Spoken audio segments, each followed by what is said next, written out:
জ্বালানি সংকটে স্থবির হয়ে পড়েছে দেশি বিদেশি বিনিয়োগ, ব্যাহত হচ্ছে চলমান উৎপাদন কার্যক্রম।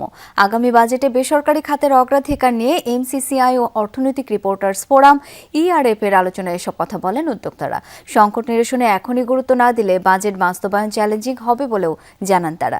বাজেট শাস্তিমূলক না হয়ে প্রবৃদ্ধি সহায়ক হওয়া দরকার বলেও মন্তব্য করেন ব্যবসায়ীরা। সিলন টি রপ্তানিতে শীর্ষে।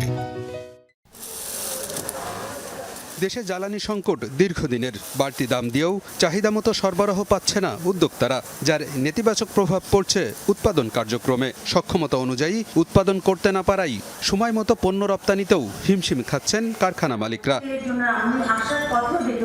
এমন পরিস্থিতিতে বাজেটে বেসরকারি খাতের অগ্রাধিকার নিয়ে আয়োজিত সেমিনারে বক্তারা বলেন, জ্বালানি সংকটে স্থবির হয়ে পড়েছে বিনিয়োগ। নতুন করে দাম বৃদ্ধিতে বাড়বে উৎপাদন ব্যয়, যা আরও চাপে ফেলবে শিল্পকে।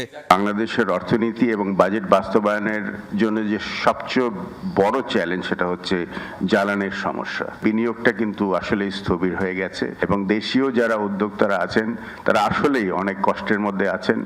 অনেকগুলো চ্যালেঞ্জ মোকাবেলা করে তাদের কাজ করতে হচ্ছে। তেলের দাম বেড়ে যাচ্ছে, সবকিছু মিলে cost of production in the country will increase, and as a result of the profit of the organization will decrease.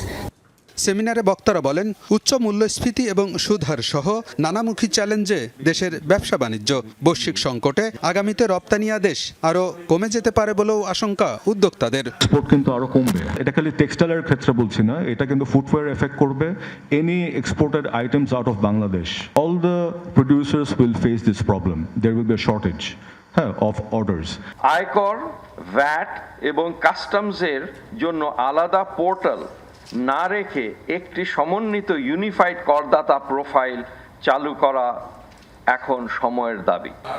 এ সময় বক্তারা বলেন, পরোক্ষ করের কারণে একদিকে চাপে পড়ছে নিম্ন আয়ের মানুষ, অন্যদিকে বাড়ছে পরিচালন ব্যয়। অনুমান নির্ভর কর কাঠামো থেকে বেরিয়ে খাতভিত্তিক কর কাঠামো নির্ধারণের পরামর্শ দেন তারা। গভর্নমেন্ট যেন এবারে যে বাজেট দেবে সেই বাজেটে সেই যে অতিরিক্ত রেভিনিউ যেটা চাচ্ছে, মানে যে পরিমাণটা হচ্ছে সেটার খাতওয়ারি হিসাবটা দেবে।